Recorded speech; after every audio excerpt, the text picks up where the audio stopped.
Now I can't play the music because I don't own any rights and I don't want Lionsgate coming after my ass, but nothing quite hits that old Saw theme. When that music kicks in, man, it feels so good every time. It's like, it's the, I don't know, man, the Revelation theme, it means at this point, like, the story it's signaling that the story is wrapping up, but it's also signaling that, man, we're about to find out how. I don't know, man. Like, it's just, I don't know. It's one of the most recognizable horror themes out there. It's like, Michael Myers' theme, or damn, I don't think. Oh, Jason Voorhees. It's right up there. When it hits, there ain't a second of all that waiting that ain't been worth it, man. Oh, yeah, man. That's how I feel about the movie that I'll be talking about now, sawx, ladies and gentlemen. I am your man on the moon, right here on Moonlight Kingdom Podcast. Greetings, Moonlight Citizens, and I got one question for you. Would you like to play a game? We are reviewing sawx, ladies and gentlemen, the latest and seemingly last entry into the Saw franchise. Let's get into it right now in 3, 2, 1. Alright, let's get into this one, man. I'm going to give you all a little bit of background, as always, with the film before we dive into the proper review. In April of 2021, a 10th film installment to the Saw franchise, titled sawx, was reported to be in development with Twisted Pictures. Yeah, I love that they have that old Twisted Pictures logo. And I love that at the beginning of the movie, when the Lionsgate logo comes up, they have that old Grinding Gears logo that they use. They don't have it anymore. Now it's like the clouds and everything with the door opening to reveal the Lionsgate. But I'm glad they have the old Grinding Gears thing because, the last proper Saw film had that. Anyway.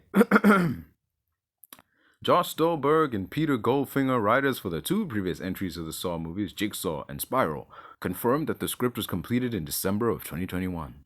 Producers Mark Berg and Oren Cools had planned the story of sawx since 2018, but plans for the film were put on hold when Michael Burns, the vice president of Lionsgate, met with Chris Rock in Brazil and approved his pitch for Spiral. That film's box office, Spiral. We all know that what happened to that movie. That film's box office underperformance led Berg and Cools to go back to the franchise roots for the 10th installment and make the story that they planned. In August of 2022, Bloody Disgusting reported the film would be directed by Kevin Greutert, who edited most of the previous films and directed Saw 7, as well as Saw 3D. To this day, I still don't know why that movie is called Saw 3D, other than it's 3D. It's the 8th movie in the franchise. Why? What does calling it? It's just ridiculous that this is called 3D. I can understand like Friday the 13th Part 3 being and 3 having that title, or Jaws 3D because it's the 3rd Jaws movie and it's also in 3D. I can get that, but like, damn, if it were like the 5th movie and you called it Jaws 3D, that wouldn't make sense. It's fucking stupid.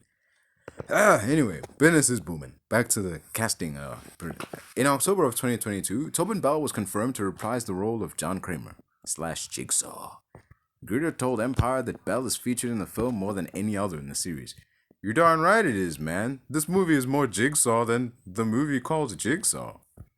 Anyway, he was involved in the film's script and post-production, coming up with extra dialogue that would be incorporated into the story after shooting concluded.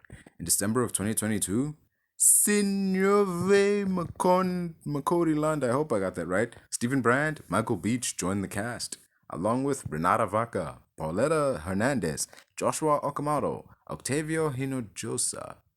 Shawnee Smith reprises her role as Amanda Young. While never officially announced, Costas Mandylor returned with a surprise cameo of his role as Mark Hoffman, though his return was implied by his voice presented in the trailer. Greer told Entertainment Weekly that this cameo was the most fan-servicey thing he'd ever done. It suddenly felt like it, though. If you've seen Saws 1 to 4, you loved it. You kind of figure it out, but like when they reveal it, you're like, it's you, man. Spoiler alert, by the way. On a budget of $13 million, principal photography took place on Mexico City from October 2022 to February of 2023. The trap designs were more complex than previous installments, so filming schedule was split into 2 parts. Gruder told SFX, "We had to make so many prosthetics and machines. Over Christmas, we spent the entirety of it figuring this stuff out." At a Scream convention in 2023, Nick Matthews said they wanted to pay homage to earlier Saw films.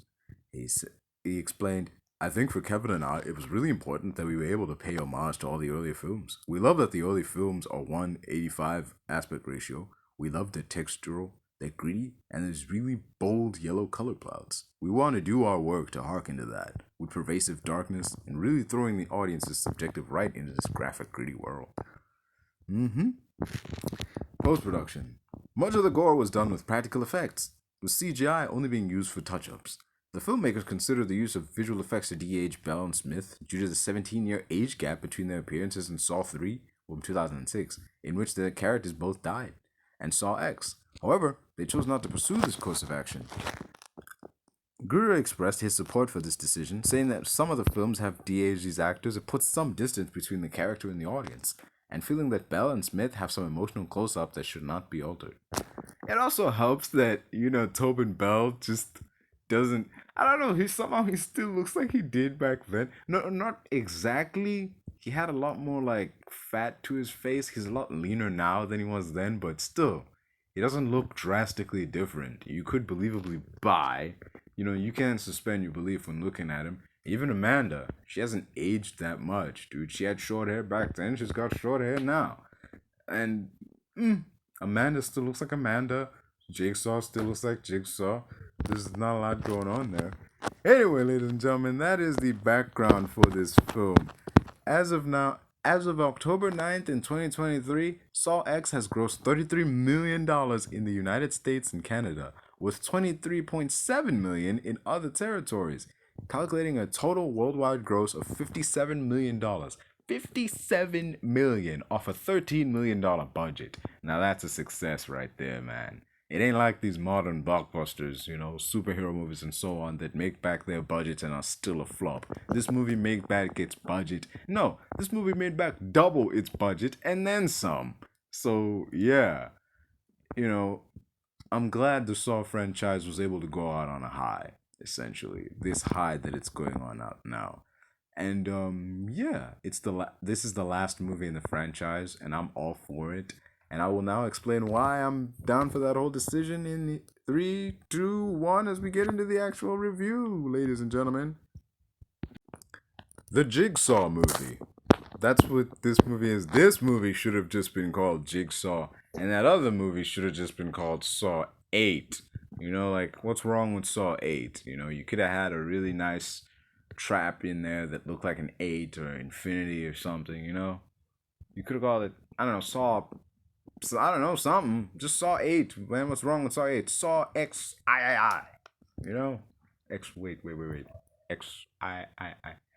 I don't know Roman numerals. It's like, no, wait, that doesn't make sense. That's like 13 or something. Saw 8 would be like VII. Yeah, VII, yeah. Look, man, I didn't do so good in math, alright? This is why I'm doing this, alright? I'm not great in math. But anyway. So, the John Kramer movie is what this feels like. 20 minutes in, man. Just 20 minutes in, and that's what this movie is. This is like notes while I was in the cinema, right? I watched this in the cinema now. I loved it, but I also didn't love it, because whatever, that's another thing. This is the Jigsaw movie. Just 20 minutes of John Kramer finding out he has cancer, going to meetings, and, he hears about this place. But anyway, we get our first trap. 20 minutes in, we get our first trap. It's the trap on the poster, the eyeball thing, sucking dudes' eyes out. The frantic 360 spin around editing during the traps, that's usually a hallmark of the Saw franchise. It's not in this one. I was watching and that's weird. We're seeing a Saw trap, Saw music playing, the trap is about to go off, but no crazy spin around, no weird cuts of dudes screaming, while the camera spins around. Really? Damn. Okay. A little bit of a disappointment, but, we'll see what else. The thing is, this trap, the trap that's on the poster, the trap that's in all the marketing, the very first trap we open with, isn't even a real trap. It's in dude's head. Because he sees this guy stealing a watch and a ring off this coma patient, and we see him looking at this dude, and then it cuts to the dude already trapped.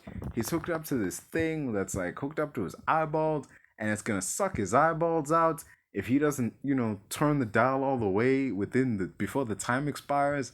So when he turns the dial, it breaks one of his freaking fingers. And thing is, this is the thing here. Like Kramer doesn't kill anybody. I'm looking at this trap, and I have to say, like this. I think this is the only Jigsaw trap that isn't like designed to kill the dude. Like, yeah, it'll rip his eyeballs clean out of his head, but like, I think like people survived that kind of trauma before, like. Because people have lost their eyes or had significant damage done to their eyes and survived. So like, and it fits in with like the Saw theme of like the trap is poetic in a way or thematically fitting because like this guy's a thief. Like he sees like stuff that sees people and all he sees is the stuff he can steal. So we're gonna take away his eyes, or he can willingly give up his hand so that he can never steal anything again. I'm looking at this trap and I'm just thinking, if you turn it out one time, there goes a finger. Like your finger breaks. Turn it again, there's another finger. I'm just thinking the whole time, bro, instead of turning the dial one at a time, turn it all the way first time, all the way in one go. That way, it's like, granted, it's gonna suck. You're gonna break all your fingers in one go, but you'll be out of the trap because like you'll instead of doing one at a time, it's like I can't probably compare it to anything because breaking fingers isn't like anything, but it's like, I don't know, stepping into the swimming pool, toe first, and then you put your leg, and then you like knee first, and then it's waist high, and it's way more excruciating than if you just went towards the deeper end and you just dove in. It's way more excruciating than that because, okay, yeah, it's still cold, but the cold hits you all at once as opposed to like slowly getting worse as it creeps up your body, But whatever. The trap's not real. It's just in his head. Kramer imagined it while he was looking at the dude who was on the verge of stealing stuff. He's thinking like, okay, if he takes that watch off this comatose guy, if he takes his ring, I'm putting this dude in his trap and he's gonna pay for that. But he puts it back and he like closes the thing, and as he walks out, like Kramer taps him on the shoulder and he's like, smart choice. And I mean, there's no way this dude knew. No way this dude could have known, but like, yeah, bro, you chose wisely. Anyway, 36 minutes in, he's found this clinic thanks to a dude who went to a cancer meeting, and he shows him like this scar, like, look, this is my war wound. These people that I went to totally cured my cancer, I got the scar to prove it. You should totally check them out. Kramer checks them out, and it leads to this doctor whose father was like some renowned and she's like, we've helped so many people, and so on and so on and so on. Yeah, thing is, these kind of scams are really effective because they prey on people who, like Kramer puts it best, like you took something that the people still had, you took their hope, like you preyed on like their hope that they might live. Like just like they might be able to survive this, and you used it against them. Like all they got. Like people willing to give everything they had just for hope. Just I think Bane said it best. Like the biggest, like the thing that, the worst thing you can do to a guy in a situation like that is give him hope. Like he was talking to Bruce when he was in the pit.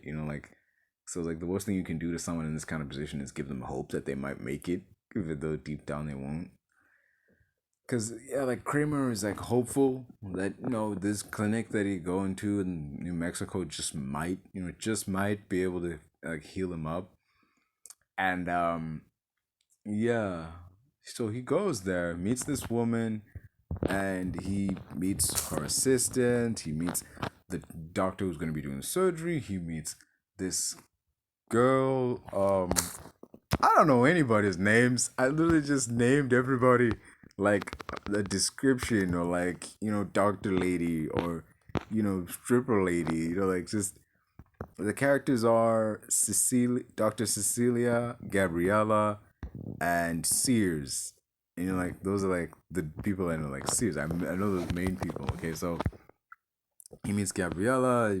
He befriends this little kid who's like broken his bicycle wheel, and he like helps him, and the little kid tells him the Spanish word for like pull, like Hala, I think it's called. Like so it's like, oh okay, Hala. Like I'm just thinking, that won't come back in any way. I mean, like sure, why are we focusing on John Kramer learning the Spanish word for pull? No, that's probably gonna come back at some point. Anyway, so he goes to this clinic and he has the surgery and like I remember I wrote this down. 36 minutes in, this is the second time I've seen John Kramer go through brain surgery while he was awake. Like, man, like we see like what we are led to believe is live feed of dude's head, and then they put him under. And I'm just thinking, wait. Why does he need to be awake during all this? I mean, if this scam, like surely him being awake runs contradictory to what you're trying to pull off. If he's awake and he can see the screen of you seemingly slicing open his head, like wouldn't he freak out? Like wouldn't he? And if you are slicing open his head, wouldn't he feel it? Like this is weird. All this is freaking weird. Like, did they give him anesthetic? Why does he need to be awake for this? Why did he need to be awake the last time? Like, whatever. Anyway, I thought Kramer was I wrote down. I thought Kramer was misdiagnosed in Jigsaw. He didn't even have like a brain tumor, but I guess that's not canon anymore. But this is a prequel, so yeah, I can get that he still thinks he has a brain tumor. Thing is, then it helped me figure out like, wait, if these people were actual doctors and they actually cut him open, they would find out that hey, there's no tumor here. What's with this guy? Also, another thing that has bugged me about this, that's always bugged me throughout this franchise, like John Kramer hears that he has a brain tumor and he doesn't get a second opinion. He just accepts that. I mean, dude, I get that. I mean, like, and also, okay, wait, if he doesn't have a brain tumor, why is he so sick? Like when Saw 3 rolls around, why is he so sick? Why is he all laid up in a freaking hospital bed?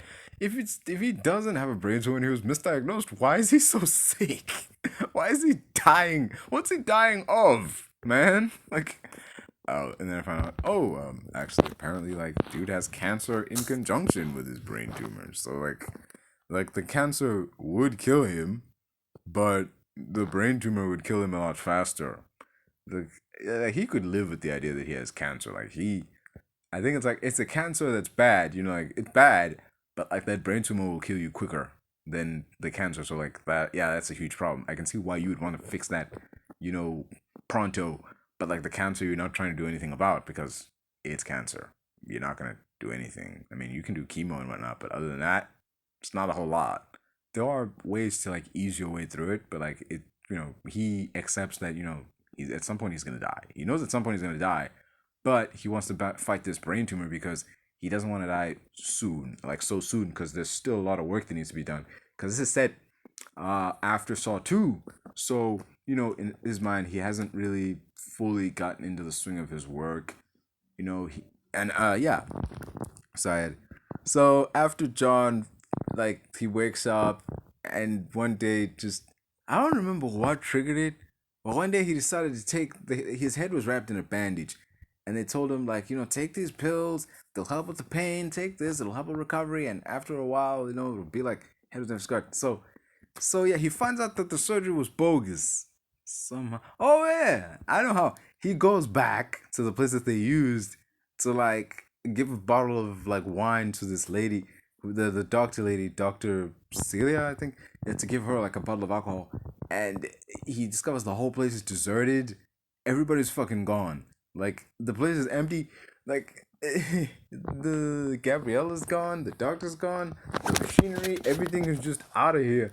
And he realizes he's been scammed, and he pulls the freaking bandage off his head and feels there is no scar, none whatsoever. And like, surely, if you're trying to convince someone that they just had brain surgery, you would like, go the distance in some way. Like maybe not slice all the way that you touch tissue, like brain tissue or anything, but you would at very least leave a scar so that if they feel their head, they'll feel that something there. Kramer pulls his freaking bandage off.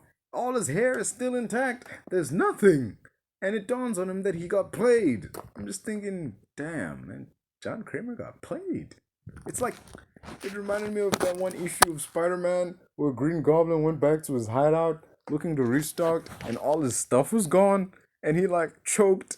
He like managed to choke out the words. It's like, I've been robbed. Like, That's what it kind of felt like to me. Like, damn, like the Green Goblin went back to heaven and was like, damn, like I've been robbed. I, a dangerous criminal, am the victim of a crime. Like, damn, man. But yeah. So shortly after Kramer realizes what's up, people start getting abducted. You know, like the cab driver gets abducted. Uh, Gabriella, who was pretending to be an assistant, turns out she's a prostitute, and she gets abducted. The guy, the doctor who's supposed to be doing surgery on Kramer, turns out to be a vet. He gets abducted, and like you can tell this isn't John. Not just because he's old, but like how the bodies are being handled when they're being abducted. Because like so when John would kidnap people, he would always make sure that he would handle them with care. Like there was one instance where Hoffman dumped a guy on the ground, and like John would tell him like, "Hey man, like be careful with that. That's still a human being, like because with the way Hoffman would see it, it's like who cares about this dude? Like it's like what do you want me to be gentle with him? He's like a scumbag. He deserves to be here. And like yeah, he deserves to be here, but still he's a human being. You gotta remember that. You can't just be dumping him like he's luggage. So the way these bodies are being handled when they're being abducted shows like, oh, this is not John. John would not do this. Who could it be? Like going in, I didn't know that Amanda was gonna be back. I didn't look into this movie. I saw one trailer, like the teaser trailer, and then nothing. So when like, could it be Hoffman? Could it be, could it be Carrie Elways? But that wouldn't make sense. But like, dudes had so many apprentices. It could be. Could it be the dude from Jigsaw? Nope. Lionsgate would kind of like you to forget that and Spiral exists. So yeah, those aren't numbered entries in the franchise. So they're like the Jason Goes to Hell of these franchise movies. Yeah, we'd kind of like you to forget that happened. Yeah. Anyway, so it's Amanda. She's got the pig mask and everything. That mask still gives it a creep. Not as much as the horse mask, but still. Oh, anyway. He sees it, and in the film, when the people are being abducted, they're being jumped out of the blue and handled like one would handle like a potato or a caucus. Blah, blah, blah. It's not John, it's Amanda, which is not surprising. Movie is seemingly set after Saw 2, since Amanda is here with the short hair. This feels like it should be a third act twist, the revelation of Amanda. Like, it should be like, one of the dun dun dun, dun dun dun moments, and the hood comes off and it's Amanda. Like, what? But no, the movie gives it to us free because it knows, like, she's gonna be involved in a lot of the story. So it makes no sense to like hide her identity in those scenes. It's actually good that we know. Um, yeah. So the first trap, the Gabriella, no, not Gabriella. The lady pretending to be the noise, not Gabriella, but like someone else. Valentina, yeah, Valentina. He puts her in a trap, and the way to get out of the trap is that she has to remove one of her legs using this wire. It's like razor wire. She has to like cut, like remove one of her limbs using razor wire, and then attach a tube to the bone marrow, and then the tube will lead all the way to this thing, and it'll pull the weight down, and that will free her. It's like she can survive this. I'm just looking and thinking, how? It like sliced through like arteries and junk. How could you possibly survive this, even if you went through it? She doesn't. She doesn't, she dies. Because like she was just, she did the whole thing. I think this is something that I don't particularly like about these saw traps, because the person will do what they're asked, and every part of it, and the thing that ends up killing them is that it takes too long for the trap to like fully go through, like fill up the thing or whatever. It's like, you know that always bugs me, because like they went through with it, they willingly put themselves through all the pain and whatever associated with it, did everything you asked, and they still ended up dead. That's something like Hoffman and Amanda would do. They would rig the traps for failure, but this trap wasn't rigged to fail. It was just it's like, she did the thing and she died anyway. But like, I don't know. Like I guess it was because she didn't do it fast enough. Like that's, but yeah. when that happened, when Valentina's trap killed her, the camera cuts to this dude, Mateo. It just cuts to like his reaction, like her body slumps to the ground, and it cuts to his face, and he's like, ah! It cuts to his face, and he's like, help! People were laughing because people were wincing when like Valentina's body slumped around. They were like, oh! And then it cuts to like Mateo, help! We were laughing. I'm just sitting there like, what the hell? What is going on here? How is this funny? Well, what it just was. Like, I mean, I don't know what y'all are wincing for. Like, this is a Saw movie. Y'all knew what you were getting in for when you walked in here. I mean, say it.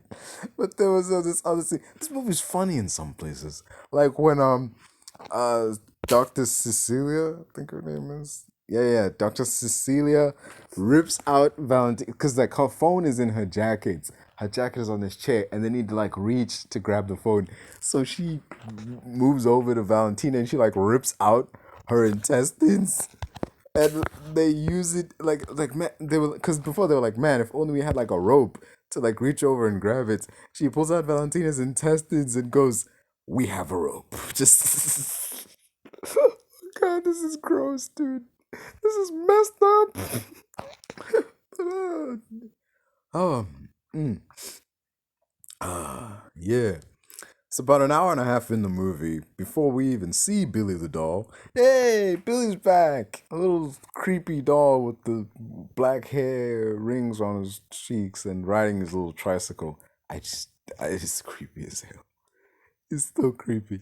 Oh, nice to know he's still got it. But yeah, we see Billy the doll on his little tricycle, and he's got some medical supplies. He gives, like, this is now Mateo's trap. Trap is simple. Well, not simple. It's, well, weirdly enough, it is simple. It's just, like, really crazy, because the trap is this.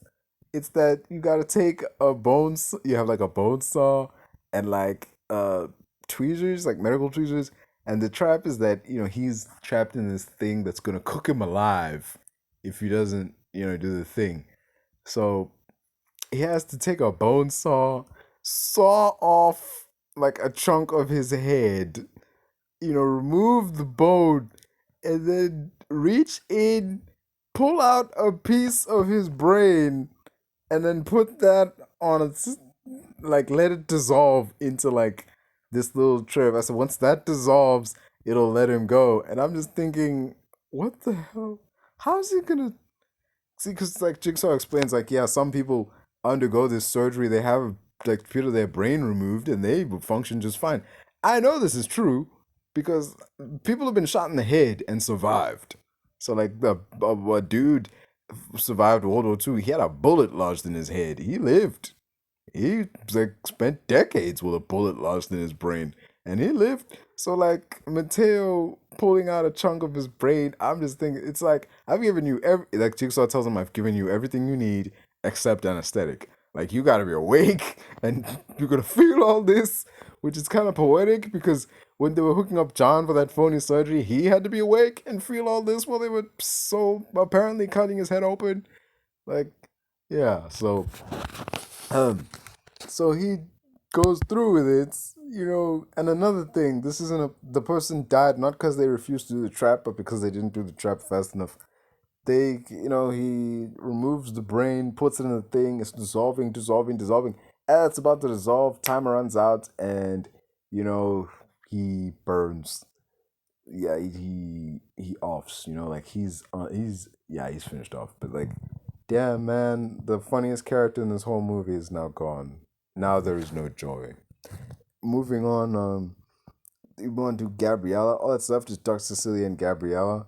Cause yeah. Now her trap is this. She's gonna be hoisted up towards the ceiling in front of this giant, basically this machine that's gonna blast her with like radiation.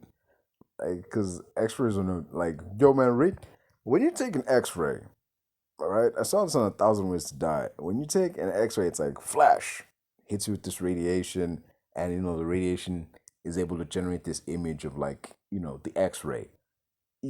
there's a reason they only do that like once or twice and that's it. Because like continued exposure is like it's radiation. Radiation pass small amounts of radiation passing through to make that picture. That's okay. But like to do it over and over, a guy died like that. Like the machine kept flashing, flashing, flashing until it fried him. So like this machine was continuously on and it would stay on until she like used the hammer she was given to like smash herself out of the thing because one leg was chained up, one hand was chained up, and she was suspended in the air. She had to like smash her leg until she was able to pull it out of this chain, and then she would swing safely out of the way of that trap. But then, she thinks she's free and she realizes there's another ray. And at this point, her face is like kind of badly burned up. It's like first degree burns when she gets off that first one, but that second one, she really struggles. But she finally goes through with it. And she is bad. Like, she is rough. She's alive. She actually survived the trap. She was badly burned by the radiation. I mean, her face looked like hamburger, but she survived only to be killed by Dr. Cecilia after Sears shows up to free her. Turns out that Sears, a guy that Kramer thought was a patient, actually like they're working together. He's also a part of the scam, and he frees her. They're lovers. So like yeah. Whew. And so as a way of like okay, like John, like you like playing games, you like so traps. They decide to put him in the machine and there's this little kid, the kid from earlier that he helped fix his bike. So they put him and the kid in there too. So I'm just thinking, wait a minute. I mean, this is a prequel. We know Kramer's not gonna die. We know Kramer's not gonna die here. There's no way he's gonna die. And we know Amanda's not gonna die because this is a prequel. But like, there are stakes in this movie. Just because it's a prequel doesn't mean there's no stakes. You can have stakes and include characters you know are gonna survive because there's this kid here. The kid is in this trap. It's a two-person trap. The result is this. The water is gonna like blood is gonna dump down onto both of them. To survive, you need to pull the lever in a direction. If you pull it towards you, you'll be lifted up and out of like the path of the blood, and the other person will drown. And the other person pulls it, you'll be lifted down, and they'll be lifted up. That's basically how it works. And the whole time, like he's strapped in there, like Kramer's telling the kid, "No Allah, like no Allah, don't pull. Whatever you do, don't pull. Once it starts, just don't pull the thing." So he's gonna sacrifice himself to save this kid. But like once the kid, like because like the trap starts and he pulls to like get the kid out of there, but like the kid looks down and sees Kramer drowning. This one dude who was nice to him, helped him on his bike, and he like tries to save Kramer. So I'm thinking, oh no, man, like because I know Kramer's not gonna beat it, but like, damn, is this kid gonna do like drown himself to save John? Is that how they're gonna get out of this? Because like they gotta get out of this somehow, and that's how I'm thinking. Oh no, man, like they're really gonna do this? Like this like one good person in the movie, and like he's the one who's gonna fight? No, man, like it can't end like this, man. John Kramer's traps, because even before they put him in the trap, he's like, this kid is innocent. Like he hasn't done anything. This kid has wronged nobody. Like he doesn't deserve this. Like he doesn't deserve to be in this trap. Like like Kramer's cool with them putting him in there, but this innocent kid being like, just the idea of an innocent person dying because of his traps, like it's not like it's not something he wants. That's why he's trying to save this kid, and then the kid like tries to save him. He's like, you can see him like, no Allah, no Allah, like like. And we're thinking, damn, like I know Kramer's not gonna die, but I'm worried this kid might. There's stakes. I'm genuinely concerned about someone in a Saw trap. That's why I'm like, this is one of the best Saw movies, because like up until now, from Saw 1 through 9, I didn't care. I never had reason to care, but now I do. Anyway, so Sears and the doctor go into like the control room and they try to steal the money that Kramer had taken from the chick's account, and it sets off a trap. Chunk, chunk, chunk, chunk. They're trapped inside this control room. and that Saw music kicks in. Dun, dun, dun, dun, dun, dun, dun, dun, dun, dun, dun. And I was like, yes! Yes! Oh, let's go, man. What's it gonna be this time? It's revealed that Kramer knew Sears was working with Cecilia because the cab driver who brought him here, like, he was also in on a scam, and Kramer put him through a trap that he survived, and he told him what's going on, and then he called this Detective Hoffman to, like, run a background on this dude, and also to find someone else to, like, for another reason that I'll mention later on. So, like, the detective he was talking to was Costas Mandalore. He was Detective Hoffman from the later sequels. Yeah, man, like, and, this whole thing, because, like, before they go into the trap, they trigger the trap. Like, Sears asks, like, that was a true person trap, and you were the only one left. Who was the other person that was going to be on the other end of the thing? Like, and, like, I was thinking, like, damn, who would the other person have been on the other end of that thing? Because there's, like, one person left, and this is a two-person trap. So it shows, like, they planned this all along. I mean, I'm sure they didn't plan everything. There's no way, like, they could have 100% predicted Sears would show up. But, like, I don't know. Like, he's 10 steps ahead of everybody. So they revealed, like, yeah, we got you. You thought you'd won. You thought you'd beat me. You thought you could do all these horrible things and get away with it scot-free. No. And they tried to tell Sears, like, in the movie, like, she's going to turn on you. This woman is going to turn on you to save your own skin. So he put them in a situation where only one of them can survive. If they really loved each other, they would try to, like, one would try to save the other. Instead, they try to save themselves. Like, they each try to save it. And Cecilia kills Sears she leaves him in the room while she, like, puts her head through the hole to get air. And he dies off. And she's left, like, she sees Kramer and, Amanda and the kid walk off. And she's, like, screaming, John! John! It's like the ending of the first movie where the dude doesn't, like, he's left there by himself. He's like, no! And the door slams as the music's like, bum, bum, bum, bum, bum, bum, bum, bum, bum. It feels good, man. It's a feel-good moment. I never thought I'd say this in a Saw movie, but it's a feel-good moment. Hot damn! So yeah, the movie ends, and there's this scene where Detective Hoffman and Kramer track down the dude who conned John to looking for this clinic in the first place. And the guy, like, Hoffman is telling him, is like, out of all the people you could have conned, you conned John Kramer. I call that epic bad luck. Oh, man. Though, out of all the things, like, I think this is the only time John Kramer has actually killed anybody. Or, like, put someone in a trap with the express purpose to kill them. Because looking at the trap that he was in, like, there was no tape. There was no tape explaining how to get out of it. I guess he didn't need it. I mean, you didn't need it. Kramer was right there. There was Hoffman, like, right next to the dude. But, like, you didn't need a tape explaining how to get out. But, like, there's no way he could get out. It seemed like, like, this guy was just, he was gonna bite it. Like, that's it. This is the first and only time Kramer killed anybody. Solid movie, man. This is a solid film. Absolute 9.9 out of 10 traps. Yeah, 9.9 out of 10 traps. That's what I give this movie. The 10th installment in the Saw franchise, I give the highest praise. It is the best Saw movie and might just be the best horror movie I've seen all day. I've seen year. Well, that remains to be seen, but yeah, I enjoyed it. The people in the cinema enjoyed it. They really nailed this one. This well and truly is the last movie in the Saw franchise. Then I'm glad it went out on this high. Gave John Kramer an ending he deserved, and really, it was good. Made me feel good, man. 9.9 out of 10. Actress who played Amanda still played Amanda. We could see, like, she wasn't Amanda Saw 3, but she was, like, Saw 2 Amanda. She still believed in, like, John's mission and so on, and still deeply cared about him. And there was bits of Amanda Saw 3 in there because she didn't want John to die, even though John had somewhat made peace with it now that he was going to die and there was no stopping that. You could see she really wanted to hang on to him, But yeah, and there's a moment where she's like says, I can't do this without you. And he's like I'm not ready. And he's like, yes, you can.